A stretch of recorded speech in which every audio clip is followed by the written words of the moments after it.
కాంగ్రెస్ పార్టీకి అండగా ఉన్న తమను రేవంత్ సర్కార్ మోసం చేసిందన్నారు మాల సంఘాల జేఏసీ చైర్మన్ చెన్నయ్య. గతంలో ఉన్న దానికంటే తక్కువ రిజర్వేషన్లు కల్పించి మాలలకు అన్యాయం చేశారని చెప్పారు. కాంగ్రెస్ పార్టీ నుంచి మాల ప్రజాప్రతినిధులు బయటకు రావాలని డిమాండ్ చేశారు.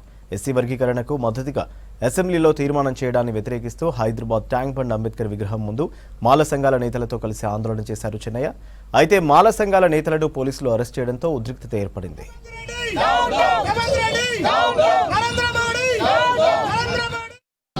అసెంబ్లీలో తీర్మానం చేసిన మేము మాలలకు మనోభావాలు దెబ్బతీసేటట్టు 5% చేసిందంటే మేము తీవ్రంగా ఖండిస్తున్నాం.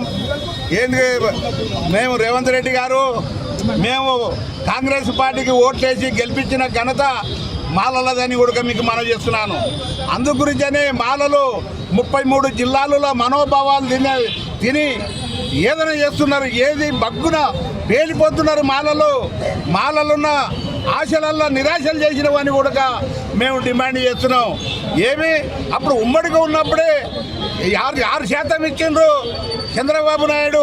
అంతకన్నా దారుణంగా నువ్వు చేసినావంటే ఏం చేయాలి రేవంత్ రెడ్డి గారు? నువ్వు ఏంటి గురించి అని నీది పెద్ద బహుమతి అని నువ్వు అసెంబ్లీలో తీర్మానం చేసేటప్పుడు చెప్తున్నావు. ఇది బహుమతే? మాలలకు కిరీటం పెట్టే బహుమతే? మాలలు ఓట్లు వేసినందుకు బహుమతే? అందు గురించని మాలల మనోభావాలు దెబ్బతిన్నందుకు రాష్ట్ర వ్యాప్తంగా ధర్నాలు రసరోకోలు చేస్తున్నారు. కాంగ్రెస్లో ఉన్న పార్టీలో ఉన్న మాలల బయటికి రావాలని మేము మనవి చేస్తున్నాం.